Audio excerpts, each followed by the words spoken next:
Ja sa to musím spýtať, musím sa to spýtať, že či máte časté otázky ohľadom teda sexu v tom 6. nedeli, že od tých oteckov, že kedy to príde, alebo že ako ich pripravujete. Ale že či od nich priamo, že od oni sa to... príde To sa ťa len tak random, ako keby... Áno, to sa nepýtajú maminy, to sa ťa príde opýtať otecko, že čo myslíš, že ako to vyzerá s tou mojou ženou? A ja im vždycky na to poviem, že opýtaj sa svojej ženy. A potom vždycky poviem, že neviem, či vieš, ale že ona má ešte naozaj zranenia. Že tam to...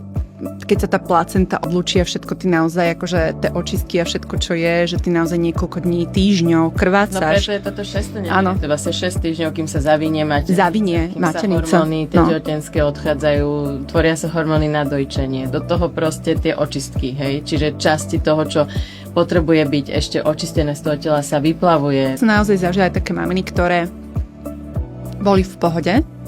A oni naozaj akože aj mi povedali, že už sa proste milovali a že bolo to síce také nové, alebo čo, alebo proste rozprávajú mi rôzne zážitky tie ženy, akože z tej postele, ale máme aj také maminy, čo po roku proste sú, že akože neexistuje, že proste, že vôbec, že im sa to ani nežiada, ale to sa proste deje, tie hormóny, keď sa menia zrazu, proste to bábätko je pri vás, že ono to závisí veľmi podľa mňa od povahy človeka.